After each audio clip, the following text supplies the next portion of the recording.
शिविरा वाणी classes YouTube channel पर आप सभी साथियों का हर बार की तरह एक बार पुनः स्वागत। हर बार की तरह इस बार फिर एक नया लेसन आपके समक्ष प्रस्तुत होने जा रहा है।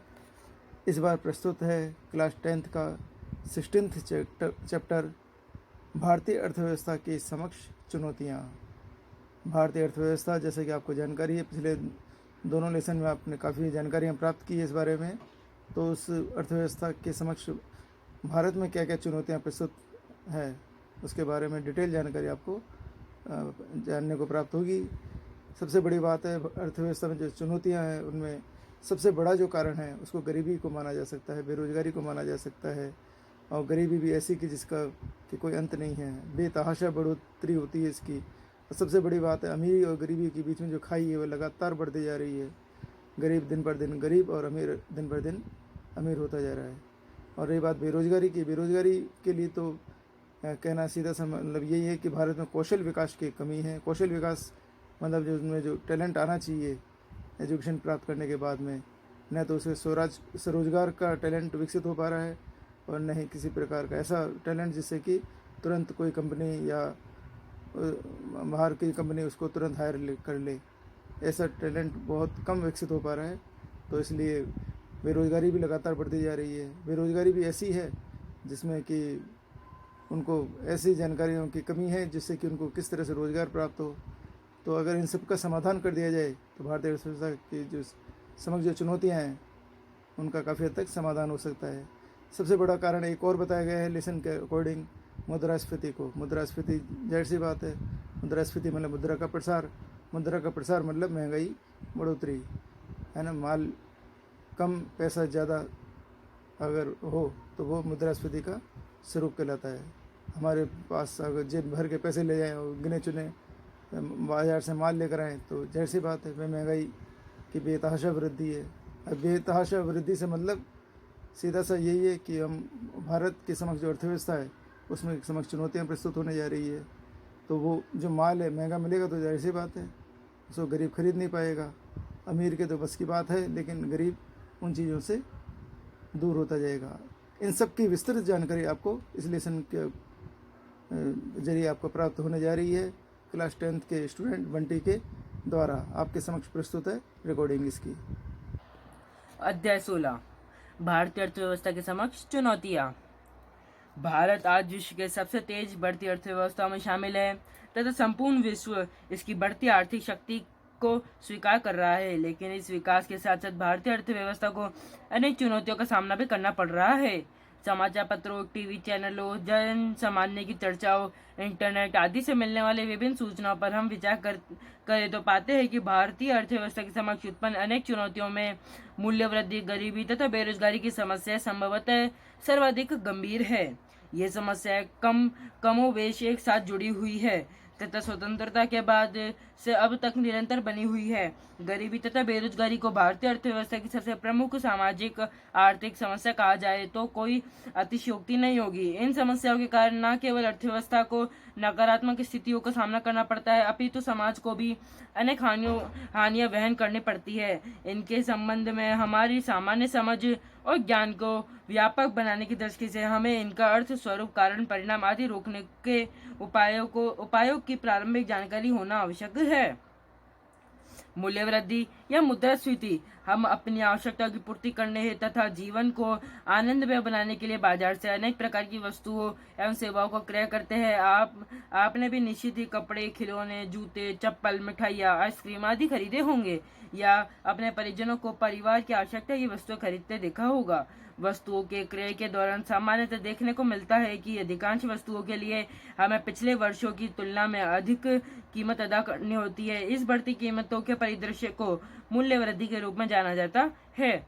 आर्थिक शब्दावली में मूल्य वृद्धि के लिए मुद्रास्फीति शब्द का प्रयोग किया जाता है। कीमत मौद्रिक अर्थव्यवस्था में किसी वस्तु या सेवा की एक इकाई का मुद्रा की जितनी इकाइयों के साथ विनिमय होता है वह उस वस्तु अथवा सेवा की कीमत कहलाती है। परिभाषिक तौर पर सामान्य कीमत स्तर में सतत वृद्धि की स्थिति मुद्रास्फीति कहलाती है। यह अनेक वस्तुओं अर्थात वस्तु समूह के लिए कीमत में औसत वृद्धि को बताती है। ये संभव है कि बाजार में आप सब्जियों की कीमतों में वृद्धि अनुभव कर रहे हो तथा समाचार पत्र कम होती मूल्य वृद्धि या मुद्रास्फीति बता रहे हो। इसके विपरीत यह भी संभव है कि आप किसी वस्तु या कुछ वस्तुओं की कीमतों में कमी महसूस कर रहे हो, लेकिन समाचार पत्र बढ़ती मुद्रास्फीति बता रहे हो। मुद्रास्फीति का संबंध अर्थव्यवस्था में अनेक वस्तु समूह की कीमतों के औसत स्तर सामान्य कीमत स्तर में वृद्धि से है, ना कि किसी एक वस्तु की कीमत में वृद्धि मात्र से है।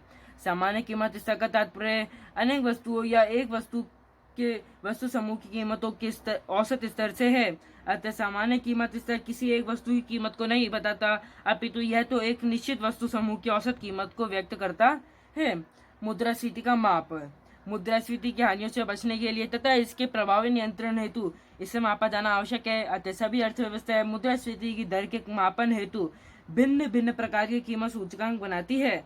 सामान्य कीमत स्तर में परिवर्तन को मापने के लिए भारत में भी अनेक प्रकार के कीमत सूचकांक तैयार किए जाते हैं। इन सूचकांक में थोक मूल्य सूचकांक, उपभोक्ता मूल्य सूचकांक तथा राष्ट्रीय आय अविस्फीति कारक प्रमुख है। यह सूचकांक एक निश्चित वस्तु समूह की कीमतों में होने वाले औसत परिवर्तन का माप करते हैं। मुद्रास्फीति को किसी निर्धारित कीमत सूचकांक में समय के साथ साथ होने वाले अनुपातिक परिवर्तन या प्रतिशत परिवर्तन से मापा जाता है। सूचकांक अलग अलग पैमानों पर मापनीय इकाइयों के औसत व्यक्त करते हैं। सूचकांक दिए गए आधार के सापेक्ष किसी चर के आकार में परिवर्तन को दर्शाते हैं। भारत में मुद्रास्फीति की दर को सामान्य थोक मूल्य सूचकांक से मापा जाता है। स्वतंत्रता के पश्चात से ही उच्च मुद्रास्फीति की दर भारत में एक गंभीर समस्या रही है। यद्यपि 1950 ईस्वी के दशक में मुद्रास्फीति की औसत दर मात्र 1.7% थी, लेकिन 1960 के दशक में यह 6.4% हो गई। 70 के दशक में यह 9% से ऊपर पहुंच गई। ऊंची मुद्रास्फीति का यह दौर 1995 ईस्वी तक चलता रहा। इसके पश्चात मुद्रास्फीति की कुछ कमी देखने को मिली। वर्ष 2000 से 2001 से 2011-12 के मध्य यह लगभग 4.7% बनी रही। मुद्रास्फीति से हानियां। एक सामान्य व्यक्ति यह अनुभव करता है कि मूल्य वृद्धि या मुद्रास्फीति के कारण उसे पहले की तुलना में अधिक कीमत अदा करनी पड़ती है, लेकिन वास्तव में समस्या यहीं पर समाप्त नहीं होती। मूल्य वृद्धि व्यक्ति एवं राष्ट्र दोनों के लिए हानि की एक भारी श्रृंखला का निर्माण करती है। इससे मुद्रा के मूल्यों में कमी आती है। मुद्रास्फीति के कारण मुद्रा की एक निश्चित मात्रा से पूर्व के वर्षों की तुलना में कम मात्रा में वस्तुएं और सेवाएं खरीदी जा सकती है। लगातार बढ़ती मुद्रास्फीति मुद्रा के मूल्य को तेजी से गिराती है। मुद्रा के मूल्य का तात्पर्य मुद्रा की क्रय शक्ति से है, जो कि मुद्रा द्वारा वस्तु और सेवाओं को क्रय करने की क्षमता को बताता है।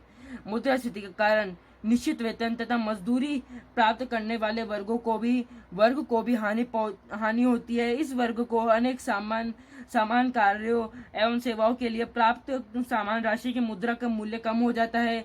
मुद्रास्फीति को अन्यायपूर्ण माना जाता है, क्योंकि इससे बचतकर्ता की बचत का मूल्य गिरता है तथा ऋणी को मुद्रास्फीति से लाभ होता है, क्योंकि उसे कम मूल्य वाली मुद्रा वापस चुकानी होती है।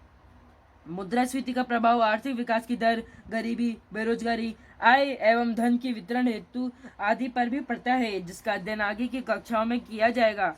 सार रूप में यह कहा जा सकता है कि मुद्रास्फीति विकास के लाभों को समाप्त कर देती है, अतः इसे नियंत्रण में रखे जाने की आवश्यकता होती है। मुद्रास्फीति का मांग प्रेरित तथा लागत प्रेरित स्वरूप। मुद्रास्फीति को कौन निर्धारित करता है, अर्थात मुद्रास्फीति के क्या कारण है, ये कमी कम तो कभी ज्यादा क्यों होती है। इन सभी प्रश्नों के उत्तर जानने के लिए समग्र मांग तथा समग्र पूर्ति की अवधारणाओं के द्वारा मूल्य वृद्धि के मांग प्रेरित तथा लागत प्रेरित स्वरूप को समझना आवश्यक है। एक देश में उत्पादित अंतिम वस्तु और सेवाओं पर प्रत्याशित व्यय का योग समग्र मांग कहलाता है। समग्र मांग का स्तर उपभोग हेतु मांग, निवेश हेतु वस्तुओं की मांग, सरकार द्वारा वस्तुओं के क्रय तथा विदेश क्षेत्र को विशुद्ध निर्यात का योग होता है। समग्र पूर्ति का तात्पर्य उत्पादन की उस मात्रा से है जिसे अर्थव्यवस्था दिए गए संसाधनों तथा उपलब्ध तकनीक से उत्पादित कर सकती है। अर्थव्यवस्था में समग्र मांग तथा समग्र पूर्ति के बीच उत्पन्न होने वाली असंतुलन कीमतों में परिवर्तन उत्पन्न करती है। जब समग्र मांग में वृद्धि होती है या समग्र पूर्ति में कमी आती है या दोनों स्थितियां एक साथ उत्पन्न हो जाती है, तो अर्थव्यवस्था में कीमतों पर ऊपर की ओर दबाव बनता है। समग्र मांग में वृद्धि के कारण जब मुद्रास्फीति बढ़ती है तो उसे मांग प्रेरित मुद्रास्फीति कहते हैं। लागतों में वृद्धि के कारण समग्र पूर्ति में गिरावट से जो मुद्रास्फीति उत्पन्न होती है उसे लागत प्रेरित मुद्रास्फीति कहते हैं। मुद्रास्फीति के कारण, मुद्रास्फीति का कोई एक सुस्पष्ट तथा निश्चित कारण नहीं है। यह अनेक कारणों का संयुक्त परिणाम होती है। मुद्रास्फीति के लिए उत्तरदायी कुछ प्रमुख कारक अग्रांकित है। पहला, मुद्रा की पूर्ति में तेज वृद्धि। विश्व के अनेक अर्थशास्त्रियों का मत है कि मुद्रास्फीति का सर्वाधिक महत्वपूर्ण कारण मुद्रा की पूर्ति का आवश्यकता से अधिक होना है। अर्थव्यवस्था में जब वस्तुओं एवं सेवाओं के उत्पादन की तुलना में मुद्रा की पूर्ति तेजी से बढ़ती है तो अत्यधिक मुद्रा अपेक्षाकृत कम वस्तुओं के पीछे दौड़ती है। इसे दिए गए कीमत स्तर पर समग्र मांग का स्तर समग्र पूर्ति से अधिक हो जाता है और कीमतों में वृद्धि की प्रवृत्ति उत्पन्न हो जाती है। औद्योगिक तथा कृषिगत उत्पादन में धीमी वृद्धि। स्वतंत्रता के पश्चात अधिकांश वर्षों में भारत में औद्योगिक विकास की दर अपेक्षित दर से कम रही। 1965 से 1985 के मध्य तो उद्योगों का निष्पादन बहुत निराशाजनक रहा। अनेक कारणों से औद्योगिक उत्पादों की मांग में लगातार वृद्धि होती रही, लेकिन उद्योग इस मांग को संतुष्ट करने में असफल रहे। औद्योगिक क्षेत्र में मांग के आधिक्य ने कीमतों को तेजी से बढ़ाया। अनेक सुधारों और क्रांतियों के बावजूद भारतीय कृषि की उत्पादकता बहुत नीची है। इसके साथ भारतीय कृषिगत उत्पादन और मांग को संतुष्ट करने में असफल रहा। ऐसी स्थिति में कृषि उत्पादों की उच्च मांग इनकी कीमतों को लगातार तेजी से बढ़ा रही है। सार्वजनिक व्यय का उच्च स्तर। विकास के साथ साथ बढ़ते दायित्व के कारण सरकारी व्ययों में लगातार वृद्धि हुई है। सरकारी व्यय की यह वृद्धि समाज के लिए पूर्णतः लाभदायक नहीं है। सरकार द्वारा किया जाने वाला अनुत्पादक व्यय समग्र पूर्ति को नहीं बढ़ाता, लेकिन जनता को क्रय शक्ति प्रदान करके समग्र मांग को बढ़ा देता है। इससे मुद्रास्फीति की स्थिति उत्पन्न हो जाती है। अन्य कारण, बढ़ती जनसंख्या के कारण भारत में वस्तुओं एवं सेवाओं के लिए मांग का स्तर सदैव उच्च बना रहता है, जो कीमतों के तेजी से बढ़ता है। अनेक वस्तुओं का मूल्य सरकार द्वारा तय किया जाता है। जब सरकार अपने घाटे को कम करने के लिए इन वस्तुओं की कीमतों को बढ़ाती है तो अर्थव्यवस्था में मूल्य वृद्धि की समस्या देखने को मिलती है।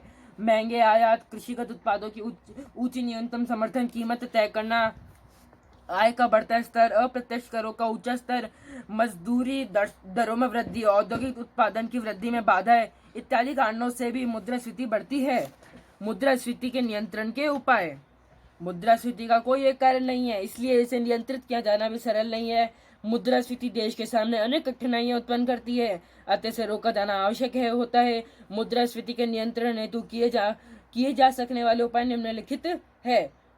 मौद्रिक उपाय। मुद्रास्फीति के नियंत्रण हेतु केंद्रीय बैंक, भारत का केंद्रीय बैंक भारतीय रिजर्व बैंक है, द्वारा मौद्रिक उपाय अपनाए जाते हैं। इन उपायों के अंतर्गत केंद्रीय बैंक मुद्रा की मात्रा, साख की उपलब्धता तथा ब्याज दरों को प्रभावित करके समग्र मांग को कम करने तथा समग्र पूर्ति को बढ़ाने का प्रयत्न करती है। जब मुद्रा की मात्रा या साख की उपलब्धता में कमी आती है तो समग्र मांग भी कम हो जाती है, जिससे मुद्रास्फीति भी कम हो जाती है। राजकोषीय उपाय। सरकार द्वारा राजकोषीय उपाय किए जाते हैं। इन उपायों में सरकार करारोपण, सार्वजनिक व्यय एवं सार्वजनिक ऋणों में परिवर्तन करके समग्र मांग को नियंत्रित करने तथा समग्र पूर्ति को बढ़ाने का प्रयत्न करती है।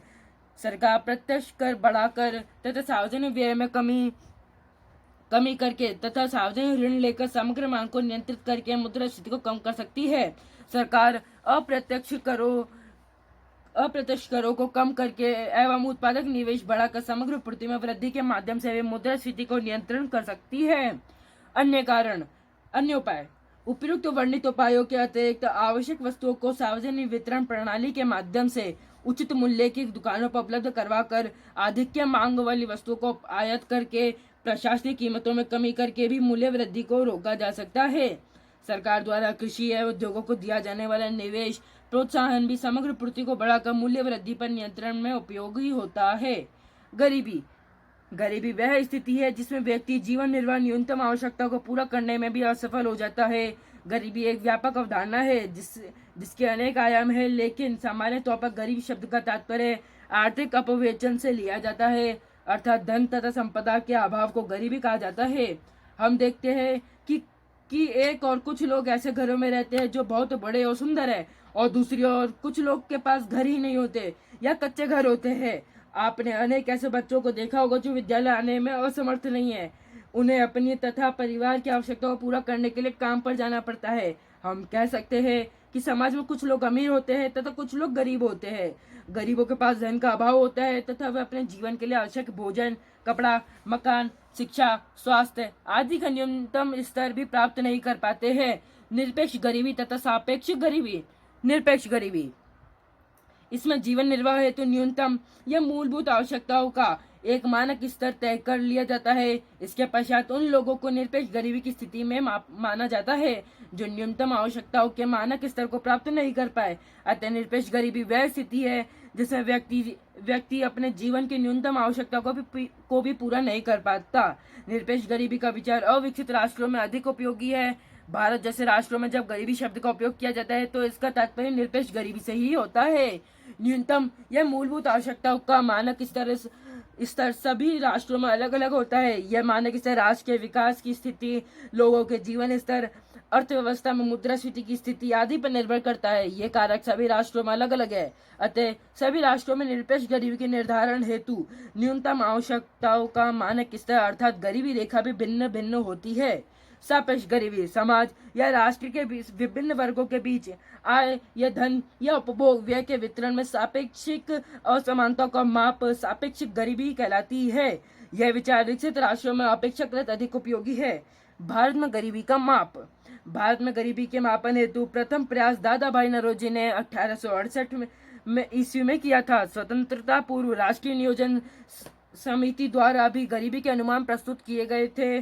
स्वतंत्रता के पश्चात गरीबी रेखा के निर्धारण तथा गरीबी को परिभाषित करने हेतु 1962 ईस्वी में योजना आयोग द्वारा एक अध्ययन दल का गठन किया गया। 1971 में वी.एन. दांडेकर तथा नीलकंठ रथ ने गरीबी के लिए एक कसौटी को परिभाषित किया। इस संदर्भ में 1979 का वर्ष महत्वपूर्ण है जब प्रभावी उपभोग, मांग एवं न्यूनतम आवश्यकताओं पर कार्यदल, जिसे वाई के अलग कमेटी भी कहते हैं, के द्वारा अपनी रिपोर्ट प्रस्तुत की गई। इस रिपोर्ट के आधार पर सरकार के द्वारा यह तय किया गया कि ग्रामीण क्षेत्रों में प्रति व्यक्ति 2400 कैलोरी प्रतिदिन तथा शहरी क्षेत्रों में प्रति व्यक्ति 2100 कैलोरी प्रतिदिन अवश्य मिलनी चाहिए। यदि कोई व्यक्ति उपभोग में इससे कम कैलोरी प्राप्त करता है तो उसे गरीबी माना जाता था। इसे कैलोरी या उपभोग आधारित गरीबी रेखा कहा गया। इसके पश्चात डी.टी. लकड़ावाला, सुरेश तेंदुलकर तथा सी रंगराजन की अध्यक्षता में भी योजना आयोग द्वारा गरीबी के अनुमान लगाने हेतु कार्यदलों का गठन किया गया। लकड़ावाला फॉर्मूले द्वारा 1993-94 तथा 2004-5 के लिए गरीबी के अनुमान लगाए गए थे। सुरेश तेंदुलकर तथा सी रंगराजन के द्वारा गरीबी निर्धारण का आधार उपभोग व्यय माना गया है। इन्होंने गरीबी रेखा के मापन हेतु खाद्यान्न तथा गैर खाद्यान्न वस्तुओं की न्यूनतम मात्राओं का समूह गरीबी रेखा बास्केट तैयार किया तथा यह अनुमान लगाया कि बाजार कीमतों के आधार पर वस्तुओं की इस न्यूनतम मात्राओं के समूह गरीबी रेखा बास्केट को क्रय करने हेतु कितने उपभोग व्यय की आवश्यकता है। उन्होंने अपने अनुमानों में पाया कि वर्ष 2011 में 12 में शहरी क्षेत्रों में 1000 रुपये से कम प्रति व्यक्ति मासिक उपभोग व्यय तथा ग्रामीण क्षेत्रों में 816 रुपये से कम प्रति व्यक्ति मासिक उपभोग व्यय करने वाला व्यक्ति गरीब है। सुरेश तेंदुलकर के अनुमान के आधार पर भारत में 21.92% लोग गरीब है, अर्थात लगभग 27 करोड़ लोग गरीबी रेखा से नीचे जीवन यापन कर रहे हैं। सी रंगराजन ने वर्ष 2011-12 के लिए ग्रामीण क्षेत्रों में 972 रुपये प्रति व्यक्ति मासिक उपभोग व्यय तथा शहरी क्षेत्रों में 1407 रुपये प्रति व्यक्ति मासिक उपभोग व्यय को गरीबी रेखा माना जाता है। इस आधार पर वर्ष 2011-12 में भारत में गरीबी 29.5% है। संयुक्त राष्ट्र विकास कार्यक्रम के लिए ऑक्सफोर्ड निर्धनता एवं मानव विकास पहल ने बहुआयामी निर्धनता सूचकांक बनाया, जिसे 2010 के मानव विकास प्रतिवेदन में जारी किया गया। इस निर्धनता सूचकांक के आकलन हेतु 3 आयामों तथा 10 सूचकांकों का प्रयोग किया गया। भारत में विश्वसनीय समांकों के संकलन का कार्य राष्ट्रीय प्रतिदर्श सर्वेक्षण संगठन द्वारा किया जाता है। इसके द्वारा चलाए गए विभिन्न दौरों में एकत्रित किए गए उपभोग व्यय संबंधी समांकों के आधार पर विभिन्न विशेषज्ञ गरीबी का अनुमान लगाते हैं। रिकॉल अवधि, गरीबी आकलन एवं अनुमान हेतु किए जाने वाले समांकों के संकलन में 2 प्रकार की रिकॉल अवधि का प्रयोग किया जाता है। समान रिकॉल अवधि में 30 दिन की अवधि के लिए उपभोग व्यय के समांक एकत्र किए जाते हैं। मिश्रित रिकॉल अवधि में खाद्यान्न तथा गैर खाद्यान्न वस्तुओं पर उपभोग व्यय के समांक एकत्रित करने के लिए 2 अलग अलग संदर्भ अवधियों 30 दिन तथा 365 दिन का संयुक्त रूप से प्रयोग किया जाता है। गरीबी के कारण भारत में गरीबी के लिए सामाजिक, आर्थिक एवं राजनीतिक कारण उत्तरदायी है। इन कारणों का विवेचन निम्नलिखित है। पहला, सामाजिक कारण। भारत में सामाजिक ढांचा गरीबी को बढ़ाने वाला रहा है। जन्म, विवाह एवं मृत्यु से संबंधित अनेक परंपराएं ऐसी है जो व्यक्ति को कर्जदार बना देती है। व्यक्ति जीवन पर्यंत उस कर्ज के बोझ से बाहर नहीं आ पाता है। इस प्रकार बेटे के जन्म के चाह ने जनसंख्या वृद्धि में योगदान दिया है, जो गरीबी का बड़ा कारण है। जातियों में विभाजित ग्रामीण हिंदू समाज ऐसा था कि जहां समाज के एक बड़े पिछड़े हिस्से को लगातार हीन अवस्था में बनाए रखा गया। इस वर्ग को लंबे समय तक गरीबी से बाहर आने के लिए कोई अवसर नहीं दिया गया। गरीबी के कारण की चर्चा में रेगना नक्शे का नाम अत्यधिक महत्वपूर्ण है। नरक्से ने गरीबी की दुष्चक्र की परिकल्पना प्रस्तुत की और बताया कि एक राष्ट्र इसलिए गरीब होता है कि वह पहले से ही गरीब है। गरीबी की दुष्चक्र का निहितार्थ यह है कि गरीबी के कारण भी गरीबी है तथा गरीबी का परिणाम भी गरीबी ही है। आर्थिक कारण। भारत की अधिकांश जनसंख्या आर्थिक पिछड़ेपन का शिकार रही है। आर्थिक पिछड़ेपन की स्थिति में लोग शिक्षा तथा स्वास्थ्य में निवेश नहीं कर पाते हैं, जिससे उनकी गुणवत्ता निम्न बनी रहती है। निम्न गुणवत्ता के कारण इन्हें कम आय प्राप्त होती है और ये गरीबी के दुष्चक्र से बाहर नहीं आ पाते हैं। स्वतंत्रता के पहले अधिकांश भारतीय कृषि पर निर्भर करते थे तथा उनका संसाधन आधार बहुत कमजोर था। निवेश की कमी के कारण कृषिगत उत्पादकता निम्न बनी रही है। इन्हीं कारणों से लघु कृषकों तथा कृषि श्रमिकों को प्राप्त होने वाली आय आज भी जीवन निर्वाह के न्यूनतम स्तर पर बनी हुई है। आर्थिक पिछड़ापन व्यक्ति के पास अवसरों की उपलब्धता कम कर देता है। अवसरों के अभाव में व्यक्ति गरीबी की दुष्चक्र से बाहर नहीं आ पाता है। राजनीतिक कारण। राजनीतिक इच्छा शक्ति की कमी भी भारत में भीषण गरीबी के लिए उत्तरदायी है। 5वीं पंचवर्षीय योजना से पूर्व सरकार द्वारा गरीबी निवारण हेतु कोई विशेष प्रयास नहीं किए गए। गरीबी निवारण हेतु विभिन्न सरकारों द्वारा अनेक योजनाएं बनाई गई, लेकिन प्रबल राजनीतिक इच्छा शक्ति के अभाव के कारण उन योजनाओं के लाभ लक्षित व्यक्तियों तक नहीं पहुंच पाए। हमारे प्रशासनिक तंत्र में भी अनेक रिसाव है। वर्तमान सरकार द्वारा अपनाई जा रही प्रत्यक्ष लाभ हस्तांतरण की नीति के कारण इन रिसावों में भारी कमी आई है। अब है अन्य कारण। भारत में भयंकर गरीबी के लिए शिक्षा का निम्न स्तर, उद्यमी प्रवृत्तियों का अभाव, रोजगार परक तथा व्यावसायिक शिक्षा का अभाव, कमजोर आधारभूत संरचना, पूंजी निर्माण का अभाव, स्वास्थ्य सेवाओं की अनुपलब्धता पर उत्तरदायी है। इनसे देश में उत्पादकता तथा आय का स्तर निम्न बना रहता है, जो कि गरीबी का बड़ा कारण है। गरीबों में आत्मविश्वास की भी कमी होती है तथा वे आर्थिक जोखिम उठाने की स्थिति में भी नहीं होते हैं, अतः स्वयं का व्यवसाय स्थापित कर गरीबी के दुष्चक्र से बाहर नहीं आ पाते हैं। मुद्रास्फीति या मूल्य वृद्धि से भी गरीबी बढ़ती है। कीमतों में वृद्धि के कारण अनेक लोग अपने जीवन निर्वाह की मूलभूत आवश्यकताओं से संबंधित वस्तुओं को क्रय नहीं कर पाते तथा गरीबी रेखा के नीचे चले जाते हैं। इस पूरी बातों को हम अब एक कहानी के द्वारा समझेंगे। राजेश अपनी पत्नी, 4 बच्चों, वृद्ध माता पिता के साथ शहर की कच्ची बस्ती में रहता था। अपने परिवार के पालन पोषण हेतु वह सुबह जल्दी उठकर समाचार पत्रों का वितरण करता तथा दिन में एक सीट के कारखाने में काम करता। वह अशिक्षित था, अतः उसे बहुत कम मजदूरी मिलती थी। इस अल्प मजदूरी का बड़ा हिस्सा माता पिता के स्वास्थ्य की देखभाल पर खर्च हो जाता। शेख द्वारा नई मशीनें खरीदी जाने के कारण अब उसे कम लोगों की जरूरत थी। इसी समय अत्यधिक कार्य करने एवं अच्छा भोजन नहीं मिलने के कारण राजेश का स्वास्थ्य भी खराब रहने लगा। शेख ने उसको नौकरी से निकाल दिया। अशिक्षित होने के कारण उसके पास रोजगार के अन्य अवसरों का अभाव था तथा उसके पास इतनी योग्यता एवं धन भी नहीं था कि वह स्वयं का व्यवसाय कर सके। अब राजेश तथा उसके परिवार के लिए जीवन यापन करना भी दूरभर हो गया है। विचार करें, राजेश के परिवार को गरीबी की स्थिति में माने जाए या नहीं। दूसरा, क्या बेरोजगारी तथा गरीबी में कोई गहन संबंध है? तीसरा, जनसंख्या तथा गरीबी के मध्य क्या संबंध है? चौथा, क्या शिक्षा रोजगार के अवसरों को बढ़ाती है? अब है गरीबी निवारण के उपाय, जिसमें पहला है शिक्षा तथा स्वास्थ्य सेवाओं का प्रसार। समाज में व्याप्त अधिकांश बुराइयों की जड़ अशिक्षा है। शिक्षा के अभाव में व्यक्ति को अपनी सामर्थ्य तथा उपलब्ध अवसरों का लाभ प्राप्त नहीं होता है। गरीबी की समस्या के उन्मूलन हेतु सभी वर्गों में शिक्षा का प्रसार किए जाने की आवश्यकता है। शिक्षा प्राप्ति के फलस्वरूप श्रम की कुशलता तथा उत्पादकता में वृद्धि होती है।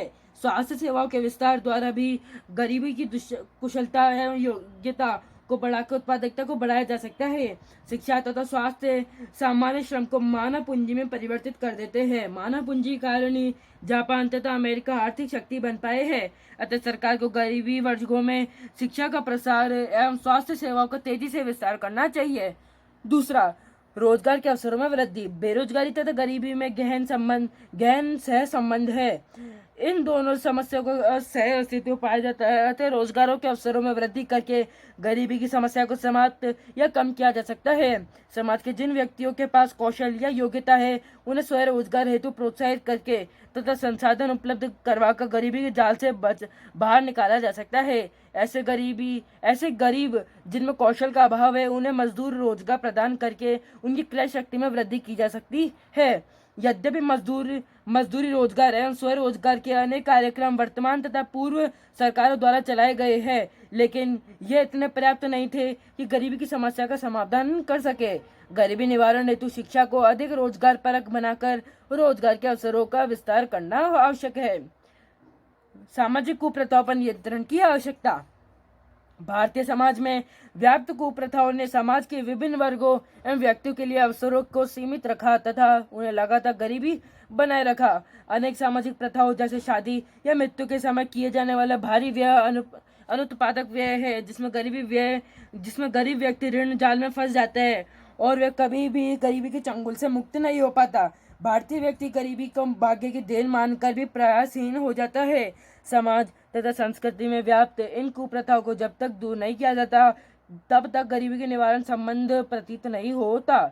जनसंख्या पर नियंत्रण। भारत विश्व का दूसरा सर्वाधिक जनसंख्या वाला देश है। स्वतंत्रता के पश्चात स्वास्थ्य सेवाओं का प्रसार ने मृत्यु दर में तेजी से कमी की, लेकिन जन्म दर में अपेक्षित सुधार नहीं हुआ। जन्म दर तथा मृत्यु दर के मध्य अंतर बढ़ने के कारण भारत की जनसंख्या तेजी से बढ़ी है। इस तेज वृद्धि के कारण गरीबी की जो थोड़ी बहुत संपदाएं हैं उनका तेजी से विभाजन होता है तथा गरीब व्यक्ति अधिकाधिक गरीब हो जाता है। बच्चों की संख्या अधिक होने के कारण गरीब परिवार उनके लिए शिक्षा तथा स्वास्थ्य में भी निवेश नहीं कर पाता।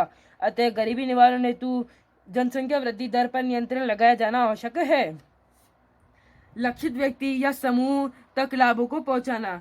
गरीब निवारण हेतु अनेक महत्वाकांक्षी योजनाएं एवं कार्यक्रम चलाए गए, लेकिन इन कार्यक्रमों में अनेक रिसाव थे जिससे इनके अपेक्षित परिणाम नहीं मिले। इन रिसावों के कारण गरीबों हेतु आवंटित संसाधनों का एक बड़ा हिस्सा गैर गरीबों को आवंटित हो जाता है। यदि सरकार गरीबी निवारण हेतु गंभीर है तो उसे यह सुनिश्चित करना होगा कि योजनाओं का लाभ गरीबों तक पहुंचे। गरीबी निवारण हेतु अपनाए गए उपाय। 1970 के दशक से पहले सरकार द्वारा गरीबी निवारण हेतु सार्थक प्रयास नहीं किए गए। सरकार को यह विश्वास था कि आर्थिक प्रगति के प्रभाव समाज के कमजोर वर्ग तक धीरे धीरे पहुंच जाएंगे और गरीबी की समस्या का समाधान आर्थिक विकास के साथ स्वतः ही हो जाएगा। बाद में ये स्वीकार किया गया कि भारत की विकास दर बहुत धीमी है तथा इसके लाभ भी अपेक्षित मात्रा में गरीबों तक नहीं पहुंच पाए हैं। 1970 के पश्चात गरीबी निवारण हेतु भारत में नई बहुआयामी नीति अपनाई गई। मजदूरी रोजगार एवं स्वरोजगार के अनेक कार्यक्रम चलाए गए तथा रोजगार प्रदान करके गरीबी की समस्या को समाप्त करने का प्रयत्न किया गया। गरीबी उन्मूलन के लिए सरकार ने गरीबी की रेखा से नीचे बीपीएल जीवन यापन करने वाले परिवारों की पहचान करके उन्हें जीवन निर्वाह हेतु आवश्यक वस्तुएं एवं सेवाएं कम कीमत पर या मुफ्त में उपलब्ध करवाने की नीति भी अपनाई। सरकार द्वारा किए गए इन अनेक व्यक्तिगत उपायों में से गरीबी में कमी तो आई, लेकिन गरीबी में यह कमी संतोषजनक नहीं है। बेरोजगारी। कोई व्यक्ति कार्य के योग्य एवं इच्छुक हो लेकिन रोजगार प्राप्त करने में असफल हो तो इस स्थिति को बेरोजगारी कहा जाता है। अन्य शब्दों में यह भी कहा जा सकता है कि एक व्यक्ति जो किसी उत्पादकीय क्रिया में लाभकारी तौर पर कार्यरत नहीं है वे बेरोजगार है। भारत युवाओं का देश है, लेकिन यह युवा शक्ति तभी लाभदायक होगी जब इसे उचित रोजगार में नियोजित किया जा सके। अपने गांव या शहर में बहुत से लोग कृषि कार्य में लगे हैं तो अनेक लोग व्यवसाय में कार्यरत है। साथ ही कुछ लोग शिक्षा, स्वास्थ्य, बैंकिंग, बीमा आदि सेवाओं में कार्यरत है। प्रत्येक रोजगार प्राप्त व्यक्ति काम से स्वयं धन प्राप्त करता है तथा वे अपने राष्ट्र के लिए भी उत्पादन में योगदान करता है। रोजगार से व्यक्ति को धन की प्राप्ति के साथ अनुभव भी प्राप्त होता है, जिससे उसकी कार्य कुशलता में वृद्धि होती है। यदि व्यक्ति रोजगार रहता है तो उसे धन तथा कुशलता की हानि होती है और वह मानसिक अवसाद का सामना भी करता है। बेरोजगारी एक व्यक्ति को अकुशल तथा असामाजिक बना देती है। बेरोजगारी की स्थिति व्यक्ति, समाज एवं राष्ट्र के लिए अनेक हानियों का निर्माण करती है। बेरोजगारी को समझने के लिए आवश्यक है कि सर्वप्रथम श्रम शक्ति, कार्य शक्ति तथा बेरोजगारी की दर को समझा जाए। श्रम शक्ति का तात्पर्य उस जनसंख्या से है जो वस्तुएं एवं सेवाओं को उत्पादन हेतु चालू आर्थिक क्रियाओं के लिए श्रम की आपूर्ति करती है। इसे रोजगार शुदा तथा बेरोजगार दोनों शामिल होते हैं। कार्य शक्ति श्रम शक्ति का वह भाग है जो रोजगार में है। प्रचलित मजदूरों की दरों पर कार्य करने के इच्छुक व्यक्ति को उसकी योग्यता के अनुसार कार्य नहीं मिलने पर वह बेरोजगार कहलाता है। बेरोजगारी दर बेरोजगार व्यक्तियों की संख्या का श्रम शक्ति में शामिल लोगों की संख्या से अनुपात है। बेरोजगारी दर के अनुमान बेरोजगारी दर के अनुमान 3 अलग अलग दृष्टिकोण क्रमश सामान्य स्थिति, साप्ताहिक चालू स्थिति तथा चालू दैनिक स्थिति पर लगाए जाते हैं, जिनका अध्ययन हम उच्चतर कक्षाओं में करेंगे। भारत में बेरोजगारी का अनुमान लगाने हेतु भारतीय प्रतिदर्श सर्वेक्षण संगठन NSSO द्वारा अलग अलग दौरों का आयोजन करके आंकड़े जुटाए जाते हैं। बेरोजगारी संबंधी आंकड़े जुटाने के लिए इस संगठन ने 2011-12 में 68वां दौर चलाया गया था। इस दौर में पाया गया कि सामान्य स्थिति के आधार पर प्रति हजार जनसंख्या पर श्रम शक्ति 395 तथा कार्य शक्ति 386 रही है। वह 2011-12 के 68वें दौर में सामान्य स्थिति पर बेरोजगारी दर 2.3% है। बेरोजगारी के प्रकार मौसमी बेरोजगारी बहुत से व्यवसाय ऐसे होते हैं जो मौसम बदलने के साथ साथ समाप्त हो जाते हैं, जैसे व्यवसाय वर्ष की एक निश्चित अवधि या मौसम में ही रोजगार देते हैं। कृषि तथा कृषि आधारित उद्योग इसका श्रेष्ठ उदाहरण है। जब मौसम प्रतिकूल होता है तो इन मौसमी व्यवसायों में लगे लोगों की बेरोजगारी का सामना करना पड़ता है तथा इसे मौसमी बेरोजगारी कहा जाता है। संरचनात्मक बेरोजगारी विकास के साथ साथ अर्थव्यवस्था की संरचना बदलती रहती है। किसी एक क्षेत्र में मांग कम होती है तो किसी दूसरे क्षेत्र की मांग बढ़ जाती है। अर्थव्यवस्था में संरचना में परिवर्तन के साथ साथ मांग का स्वरूप भी बदलता रहता है। इस प्रकार संरचनात्मक परिवर्तनों के कारण जो बेरोजगारी उत्पन्न होती है वह संरचनात्मक बेरोजगारी कहलाती है। तकनीकी बेरोजगारी उत्पादन की तकनीक में सुधार तथा नवीन मशीनों के उपयोग के कारण जो बेरोजगारी होती है वह तकनीकी बेरोजगारी कहलाती है। घर्षणात्मक बेरोजगारी इसे भिन्नात्मक बेरोजगारी भी कहा जाता है। 2 रोजगार अवधियों के मध्य उत्पन्न बेरोजगारी को घर्षणात्मक बेरोजगारी कहते हैं। यह कार्य बदलने, हड़ताल, तालाबंदी आदि के कारण उत्पन्न होती है। यह बेरोजगारी अस्थायी प्रकृति की होती है। चक्रीय बेरोजगारी अर्थव्यवस्था में होने वाली नियमित प्रक्रिया के उतार चढ़ावे, तेजी मंदी की स्थिति को व्यापार चक्र कहा जाता है। व्यापार चक्रों में जब मंदी की स्थिति होती है तो समग्र मांग का स्तर बहुत कम हो जाता है। इससे उत्पादन एवं रोजगार में भी गिरावट हो जाती है। समग्र मांग में कमी या व्यापार चक्रों के कारण चक्रीय बेरोजगारी की समस्या उत्पन्न हो जाती है। छिपी हुई या प्रच्छन्न बेरोजगारी कई बार ऐसा भी होता है कि व्यक्ति रोजगार में संलग्न तो दिखाई देता है लेकिन कुल उत्पादन में उसका योगदान शून्य या नगण्य होता है। यदि आधिक्य या अतिरिक्त श्रम को उस कार्य से हटा भी दिया जाए तो कुल उत्पादन की मात्रा में कमी नहीं होती है। इसे छिपी हुई बेरोजगारी कहा जाता है। यह बेरोजगारी अविकसित देशों के ग्रामीण क्षेत्रों में कृषि क्रियाओं में अधिक पाई जाती है। कृषि प्रधान विकासशील अर्थव्यवस्था होने के कारण यह संरचनात्मक तथा छिपी हुई बेरोजगारी सर्वाधिक पाई जाती है। विकसित देशों में सामान्यतः चक्रीय तथा घर्षणात्मक बेरोजगारी आदि देखने को मिलती है।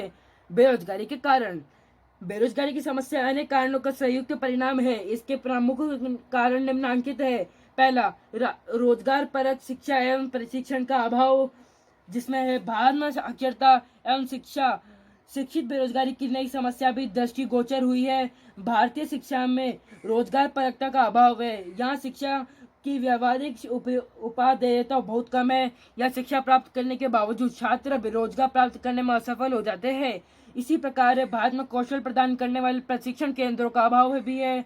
प्रशिक्षण व्यक्ति को मानवीय पूंजी बनाता है जिससे उसके लिए रोजगार के अवसरों में वृद्धि होती है। दूसरा है बढ़ती जनसंख्या तथा श्रम शक्ति। सरकार द्वारा रोजगार प्रदान करने हेतु अनेक योजना चलाई जा रही है, लेकिन ये जनसंख्या वृद्धि के साथ साथ बढ़ती श्रम शक्ति को पूरी तरह खपाने में असफल रही है। भारत में श्रम शक्ति लगातार तेजी से बढ़ रही है। इसके लिए रोजगार के अवसरों के तेजी से सृजन की आवश्यकता है। तीसरा, अनुपयुक्त तकनीक। भारतीय कृषि तथा उद्योगों में आधुनिक तकनीकों को तेजी से अपनाया जा रहा है। यह तकनीक पूंजी गहन तथा श्रम बचतकारी है। भारत जैसे देशों के लिए ये तकनीक उपयोगी नहीं है। भारत में ऐसी तकनीक अपनाए जाने की आवश्यकता है जो यहाँ की विशाल श्रम शक्ति को भी उपयोग में ले सके। अत्याधुनिक तकनीक भी भारत में बेरोजगारी के लिए उत्तरदायी है। चौथा, कृषि का पिछड़ापन। कृषि का पिछड़ापन तथा धीमा विकास भी भारत में बेरोजगारी का बड़ा कारण है। आज भी लगभग 50% श्रम शक्ति का कृषि तथा संबंध क्षेत्रों में रोजगार प्राप्त करती है। कृषि क्षेत्र का धीमा विकास इस विशाल जनसंख्या के लिए रोजगार के पर्याप्त अवसर पैदा करने में असफल रहा। पांचवा, रोजगार विहीन आर्थिक विकास। सामान्यतः विकास के साथ रोजगार में भी वृद्धि होती है। भारत ने पिछले 35 वर्षों में तेज गति से विकास किया है, लेकिन इस विकास में सेवा क्षेत्र का योगदान अपेक्षाकृत अधिक रहा। सेवा क्षेत्र की रोजगार गहनता कृषि एवं उद्योगों की तुलना में कमी होती है। अतः तेज आर्थिक विकास के बावजूद रोजगार के अवसरों में पर्याप्त वृद्धि नहीं हुई है। छठा, राजनीतिक इच्छा शक्ति एवं व्यवस्थित नियोजन का अभाव। भारत में विकास के साथ साथ संरचनात्मक परिवर्तनों के फलस्वरूप आर्थिक श्रम को व्यवस्थित नियोजन के द्वारा अन्य क्षेत्रों में खपाए जाने की आवश्यकता थी। यद्यपि बेरोजगारी निवारण हेतु सरकार द्वारा अनेक कार्यक्रम चलाए गए, लेकिन इनमें सामंजस्य का अभाव था। इन कार्यक्रमों में रिसाव बहुत ज्यादा थे, अतः इनके समस्त लाभ लक्षित व्यक्तियों को तक नहीं पहुंच पाए। बेरोजगारी निवारण के उपाय। बेरोजगारी तथा गरीबी की समस्या इतनी गहनता से जुड़ी है कि इनके निवारण हेतु अपनाए जाने वाले उपाय पृथक नहीं है। सरकार द्वारा पिछले 40 वर्षों से अनेक मजदूरी, रोजगार एवं स्वरोजगार कार्यक्रम चलाकर इनके सह अस्तित्व को समाप्त करने का प्रयत्न किया गया। मनरेगा जैसी योजना के माध्यम से रोजगार प्रदान करके ग्रामीण क्षेत्रों में गरीबी एवं बेरोजगारी में पर्याप्त कमी लाई गई है। समांतर चल रहे अनेक रोजगार कार्यक्रमों ने शिक्षित एवं कुशल लोगों की बेरोजगारी को कम किया है। अर्थशास्त्रियों का मत है कि बेरोजगारी की दर को शून्य किया जाना संभव नहीं है।